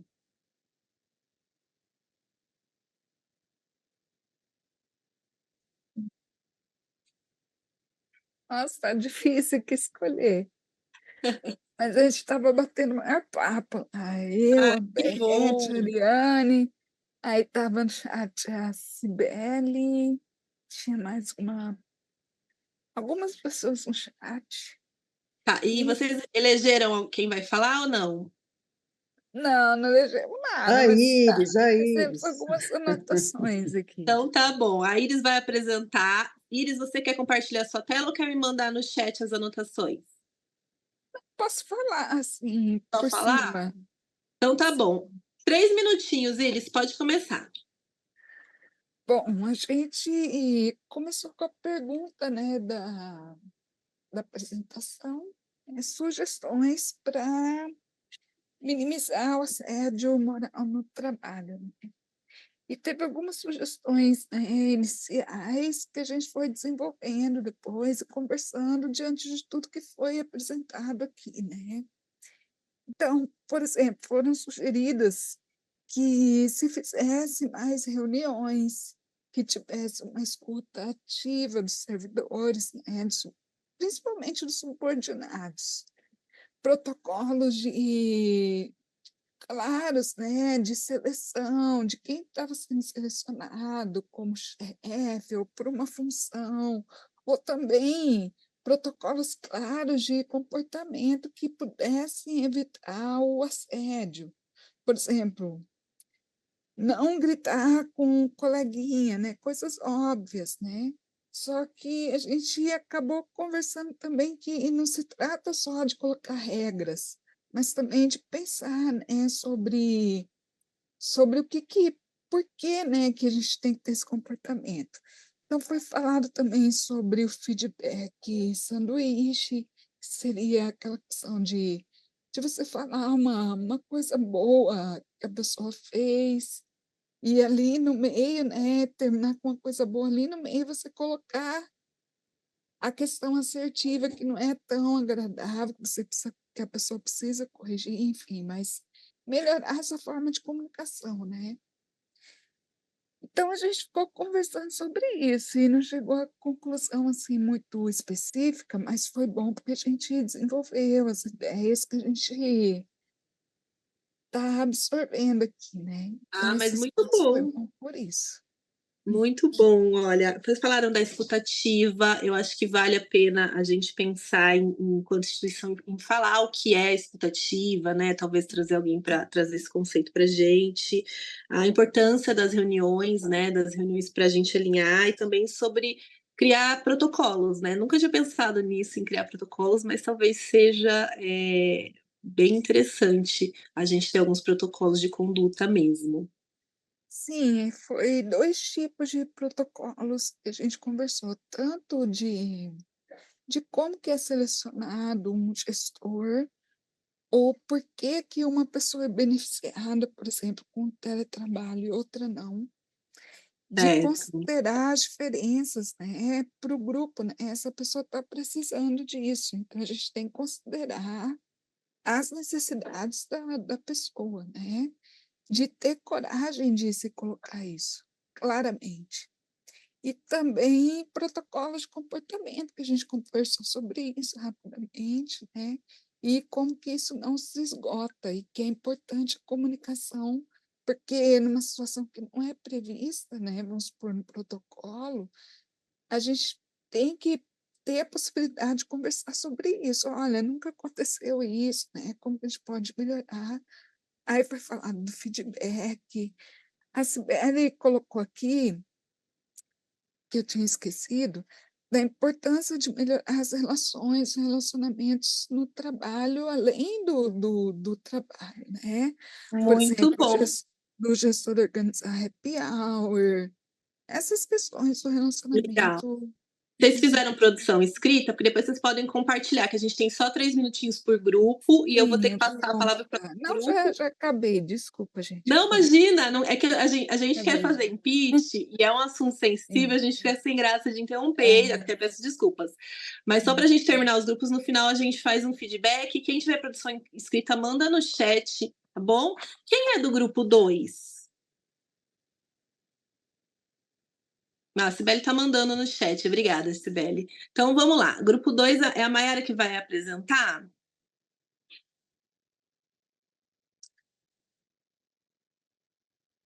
A Rita? Vamos lá, então.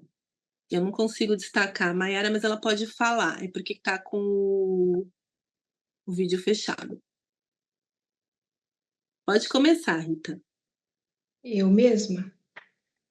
Então, primeiramente é um tema bem propício, né, para nós aqui, e achei muito boa as colocações dos participantes, do vídeo, tudo, e apesar de ter poucas pessoas, nós chegamos a um consenso que bateu com o que a colega falou, a importância do feedback e de um diálogo aberto, respeitoso, definindo as regras, as metas a serem estabelecidas de forma clara e objetiva, porque às vezes chega até o subordinado de uma forma truncada, ou às vezes uma determinada unidade dentro do mesmo ambiente recebe uma instrução um pouco mais diferente do que outra, e aquilo que estava no vídeo também, às vezes alguns servidores são tratados de uma maneira diferente da outra, sendo que a regra foi dada a mesma. Então, nós citamos essa colocação, né, da importância do feedback, do diálogo claro, objetivo, respeitoso, o reconhecimento para consolidar os comportamentos dos colegas, né, naquele ambiente.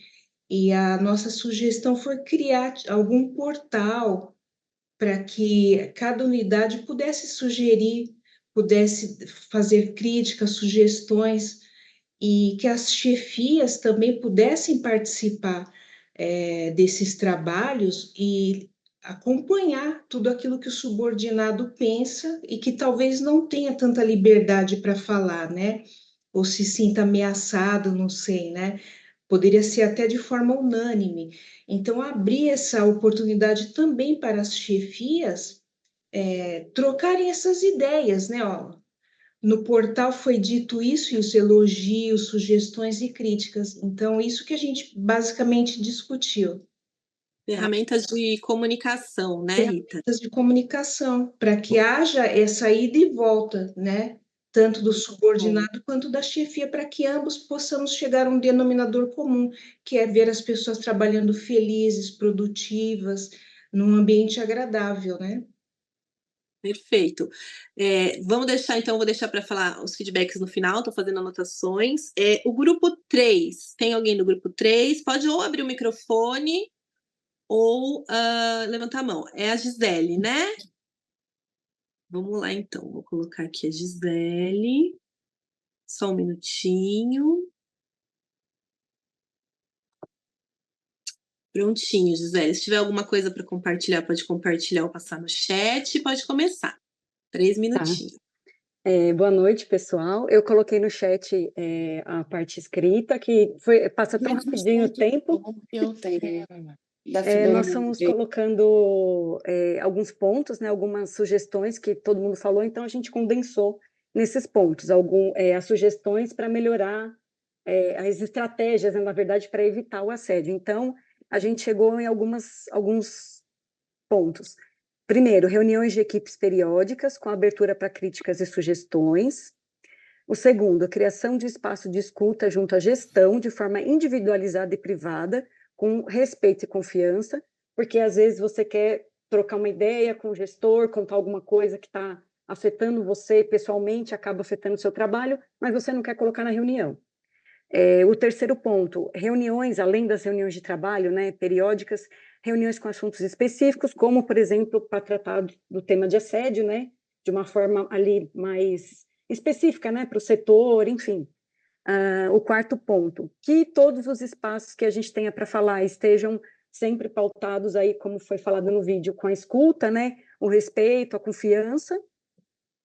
E, por último, mas não menos importante, que tivessem critérios para determinar, critérios objetivos para determinadas tomadas de decisões, para a gente criar uma liderança mais humanizada. Por exemplo, critérios, como a colega falou, né, para concessão de uma função comissionada ou de um horário de trabalho não, do trabalho de teletrabalho, por exemplo, para que tivesse critérios mais objetivos, mais específicos, que não fossem, que não pudessem ser afetados por alguma decisão pessoal, né? Eu não gosto daquele coleguinha ou do outro e acaba afetando na relação de trabalho. E aí, como eu pedia para dar um objetivo, a gente chegou num objetivo geralzão, assim, que seria a criação de um ambiente mais prazeroso para o trabalho, de forma a prevenir o assédio moral. Muito bom, Gisele, perfeito, parabéns. Obrigada, pessoal. E obrigada a todo mundo, né, do grupo, que foi rápido, mas foi muito, muito proveitosa a troca de informações. Que legal. Grupo 4, então. Pode levantar a mão ou abrir o microfone e falar alguma coisa que aí eu consigo identificar para destacar. Tinha grupo 4 ou foi o grupo que a gente dissolveu? Eu acho que não dissolvido, foi o que dissolveu. Então vamos passar para o 5. Grupo 5.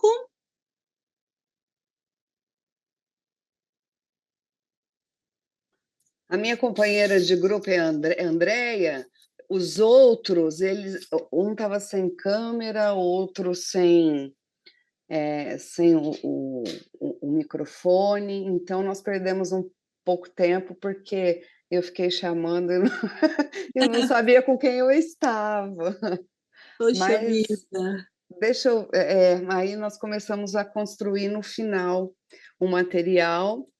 Eu vou tentar colocar no chat aqui, porque eu não manuseio o Zoom aqui, então deixa eu tentar compartilhar. Vamos ver se vai. Ou pode falar e depois a gente te ajuda aqui. É só copiar e colar, na verdade. Ctrl+C, Ctrl+V. Ou clica no... Eu mandei aí. Mandou? Aí. Foi. Eu vou abrir aqui rapidinho, deixa eu ver se eu consigo. Então, mas a minha companheira que conversou comigo, que nós começamos a colocar, eu queria confirmar o nome dela. É Andréia? Oi, sim, Andréia. Oi, Andréia, porque o primeiro tópico foi sua sugestão, a gente começou a conversar, então, se você quiser, né, dissertar sobre isso, fica à vontade, aí eu continuo nos outros.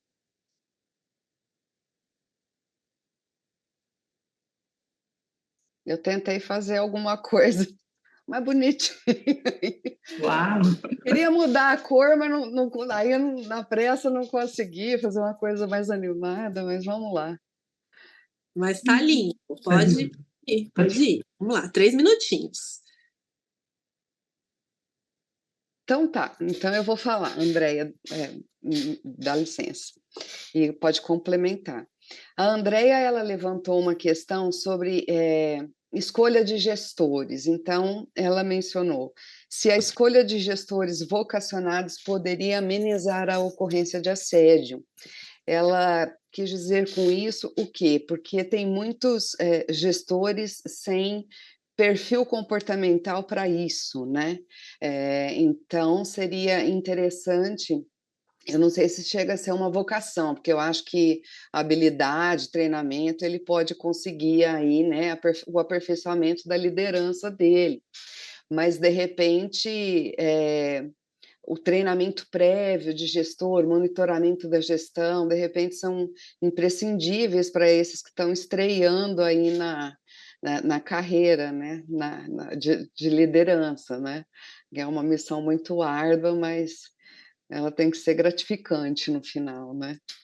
Então, a dúvida, a pergunta que ficou é isso, se o gestor vocacionado poderia amenizar essa ocorrência de assédio, para que isso fosse corrigido, esses vícios, né, fossem corrigidos lá da raiz, na raiz, assim, quando a pessoa começar a liderar uma equipe, que ela esteja preparada para isso, né?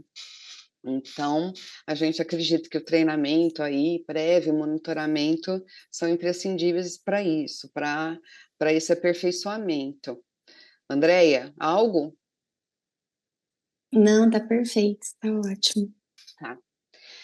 Isso aqui é uma dúvida que eu acho que é uma linha muito tênue, né?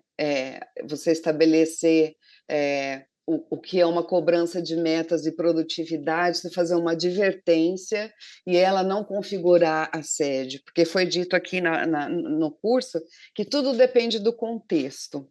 Sim, eu também concordo que tudo depende do contexto e o contexto deve ser analisado.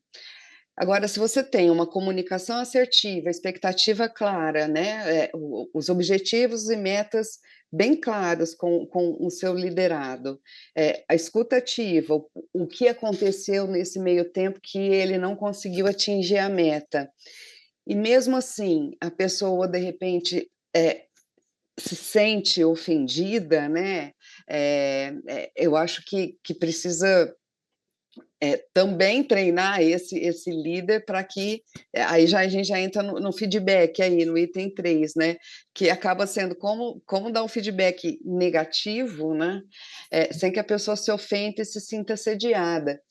E assim, a gente tem que levar em consideração, sim, os perfis, né, não só os comportamentais, mas como os pessoais, né.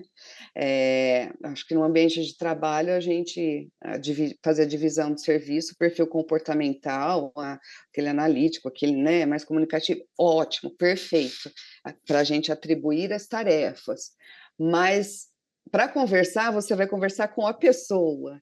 Agora, se a pessoa tem aquela personalidade arraigada num vitimismo, numa coisa de arrumar desculpa para tudo, como é que a gente faz para dar esse feedback sem que ela se sinta assediada e cobrada de forma intensa? Então, é uma dúvida que fica e que a resposta eu gostaria que viesse aí dos professores, porque não deu tempo de escrever e da gente refletir sobre isso.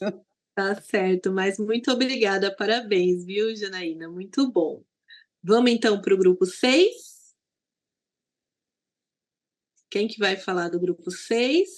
Sou eu, acho. É o meu Acho grupo? que é o seu grupo. Oi, gente, boa noite, sou o João. O meu grupo, na verdade, foi uma dupla, né? Eu e a Ariete, né? Uma dupla Rodrigues, porque nós temos o mesmo sobrenome. Eu coloquei no chat o que a gente comentou, enfim, por escrito, só para... Tudo bem ter colocado no chat? Perfeito, era isso mesmo, João. Aí todo mundo consegue acompanhar por ali. O que a gente defendeu, assim, até porque a Ariete é minha gestora, né? Então ficou boa a conversa entre mim e ela por causa disso. Uma proximidade maior do gestor com os membros, né, da equipe dela, no sentido de realmente se preocupar, de ver não a questão apenas de trabalho, mas a questão humana, o perfil de cada servidor que ela tem, que trabalha com ela, que trabalha na equipe dela, e por essa proximidade, ela tentar ter a sensibilidade, o gestor, a gente acha que é até uma prerrogativa do gestor, de ter a sensibilidade realmente de perceber o perfil de cada membro da equipe e perceber quando alguém está com algum problema e se aproximar dele e tentar estabelecer um diálogo mesmo, perguntar se está tudo bem, se ele está desconfortável com alguma coisa e colocar e franquear a ele a opção de ele querer ter essa conversa individualmente com o gestor, ou se ele, pela personalidade dele, que é mais introspectiva, ele ficaria com vergonha de falar em grupo, ou se ele gostaria de ter outras pessoas com ele nessa conversa com o gestor, para talvez se sentir um pouco mais à vontade, ou enfim, pessoas com quem ele se identifica, enfim, de deixar o ambiente, a conversa mais confortável para esse funcionário, para esse membro da equipe do gestor. A gente bateu mais nessa tecla mesmo da identificação humana mesmo, entre o gestor, a proximidade entre o gestor e cada um dos membros da equipe, e deixar o membro da equipe escolher a modalidade como ele prefere essa abordagem, se em grupo, se individualmente, de acordo com o perfil dele. Foi isso que eu e a Ariete falamos. Isso em qualquer assunto, pode ser um assunto mais pessoal mesmo, alguma dificuldade que ele esteja passando e que está interferindo no trabalho, ou uma coisa especificamente do trabalho. Foi isso que Muito a gente bom, João, falou. gostei bastante. A Aliette também é minha gestora, e eu acho que, em certa medida, ela já tem muita atenção aí com as nossas questões. Vamos ver, então, só falta um grupo, o grupo 7. Quem que é do grupo 7? Olá, é o meu grupo. Opa, peraí que eu vou fazer o destaque, um minutinho.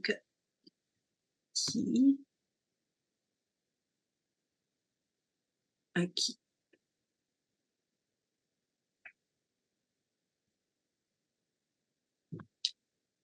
Prontinho. Pode começar. Ok. Bom, eu gostaria de cumprimentar a todos, desembargadora Marisa, desembargador Marcelo, minha colega doutora Maria Fernanda, Mariana, parabéns pela organização e pela exposição do workshop. Gostei muito do método que vocês usaram, né? Além da parte explicativa, teve o vídeo, a atividade, né, que faz com que a gente comece a refletir, a pôr em prática, né? É isso que a gente está vendo na teoria. Muito bacana. Bom, para sair um pouco dessa questão das reuniões periódicas, transparência na tomada de decisão, né? Que são medidas importantes, mas como já foi bastante falado, o que eu estava conversando com a Marilina que como uma proposta singela, que também já acontece muito, né? Mas que acaba sendo uma estratégia de prevenção de assédio, porque cria um ambiente de trabalho leve, né? Onde todos se sentem à vontade para interagir com os demais, especialmente com a chefia, são essas celebrações de datas comemorativas, café para celebrar o final de uma inspeção, atingimento de metas, porque nesses ambientes informais as pessoas se sentem mais à vontade para falar, para se abrir. Eu percebo muito, assim, como magistrada, que às vezes as pessoas têm um certo receio de chegar e conversar com a gente, se abrir mesmo, se aproximar. Então, ali a gente consegue quebrar um gelo, perguntar da família, perguntar dos filhos, e isso aí, esse momento de desconcentração, né, nos ajuda a nos inteirar mais do outro, né? Então, eu acho que nesse ambiente informal, você começa a perceber as necessidades do outro, o perfil de cada um. Então, é um método singelo, mas eu percebo que isso na prática facilita a interação no dia a dia, né? Faz com que as pessoas fiquem mais abertas para o diálogo, promove empatia. É muito importante isso, você conhecer o outro, né? E são pessoas que estão do seu lado todos os dias, na maior parte do tempo, né? Então, ela precisa saber que ela pode contar com você e você com ela.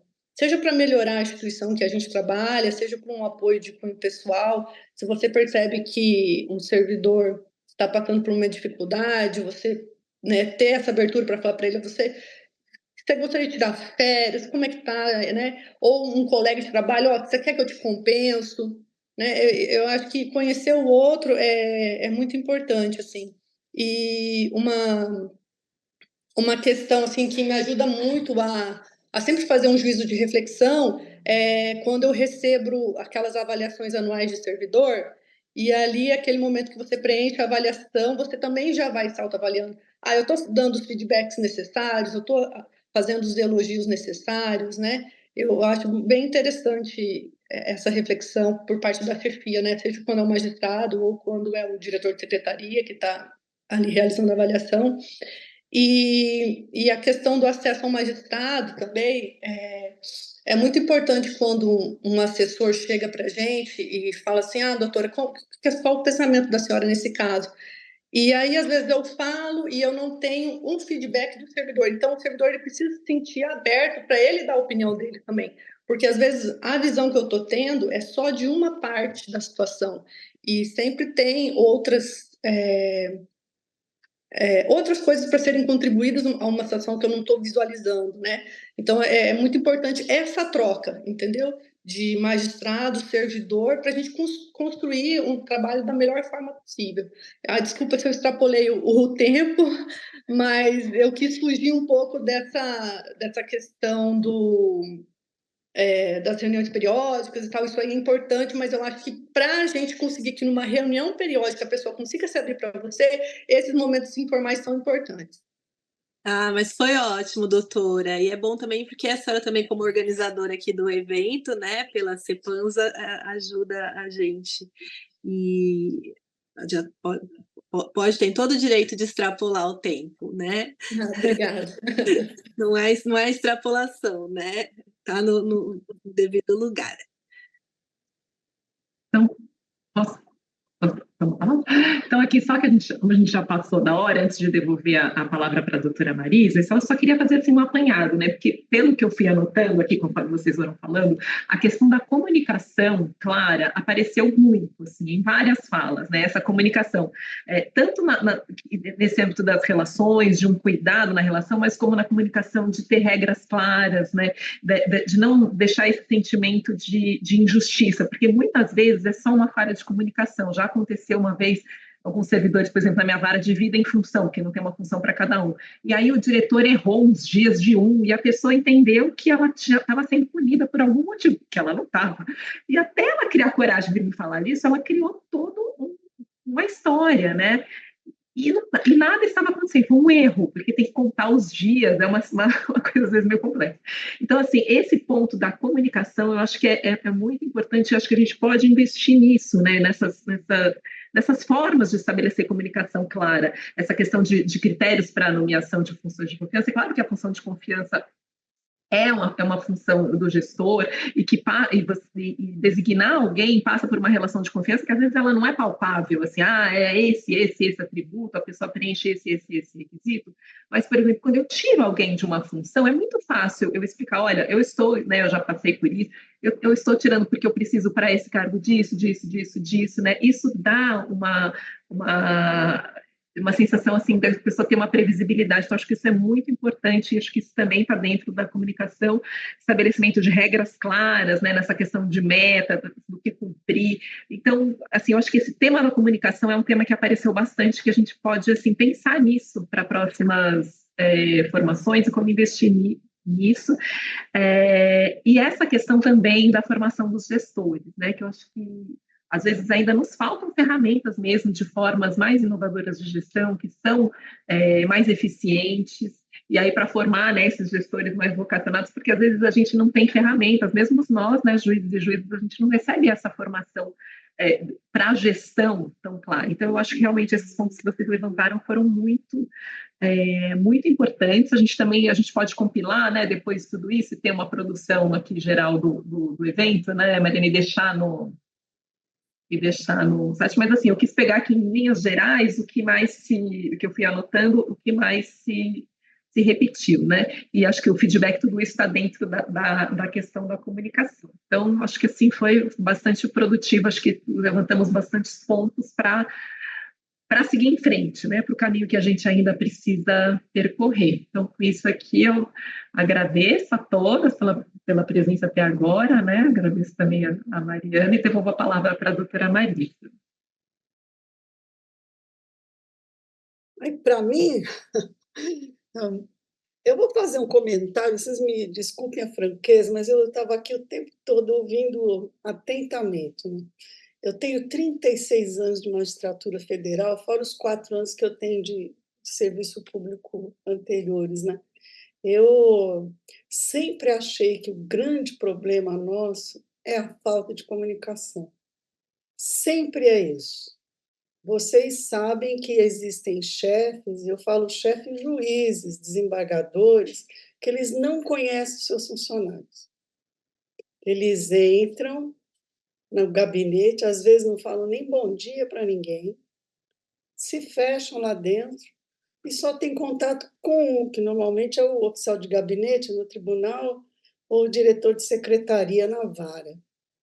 E essa pessoa que, então, é aquele que é o chefe, né, que vai conversar, porque ele nem conhece os servidores, o chefe maior não conhece, então vai esse. A gente nem sabe como é que ele passa os recados que o chefe tem que passar.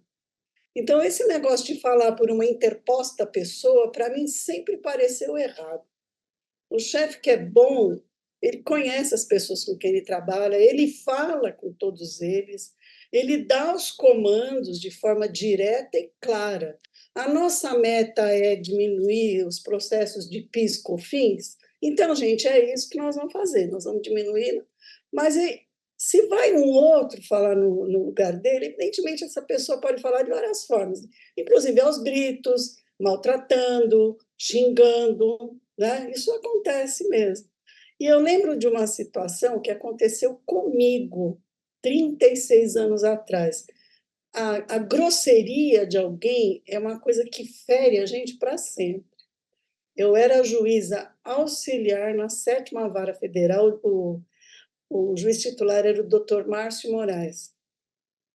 E apareceu, ele sempre me tratou bem, até porque a gente quase nem se via, porque ele era o diretor do foro naquela época, o tribunal estava para ser instalado, ele não tinha nem tempo de falar comigo. Então, ele me tratava bem, mas assim, era um tratamento cordial, tal, mas ele sempre foi uma pessoa de comandos claros para os funcionários dele, isso eu me lembro bem, e ele falava isso. E um dia, um colega mais antigo, né, eu era do último concurso, apareceu lá na vara e me falou alguma coisa, né, que eu nem consigo repetir mais isso, que me chateou muito, mas me chateou demais, que ele não precisava ter dito. Bom, ele foi embora e veio o Márcio Moraes e falou: por que você está tão chateada hoje?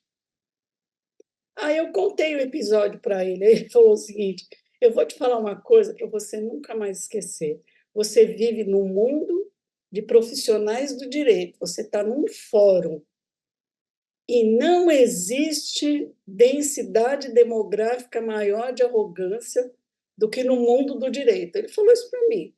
Então, não tem mais arrogantes por metro quadrado do que dentro do direito, que todo mundo sabe tudo, né? Aquelas coisas todas.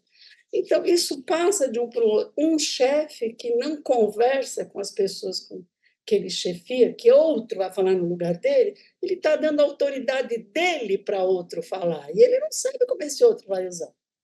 Eu já assisti muitos episódios de servidores assediando outros, não nos lugares que eu trabalhei, mas eu via, né? E sempre achei que a culpa era de quem estava escondido lá no gabinete que não estava vendo isso, que estava dando espaço para outro. Então, quem tem, os juízes que estão assistindo aqui, eu estou falando da minha experiência, eu nunca mando falar, eu falo. Se eu não estou gostando, eu falo.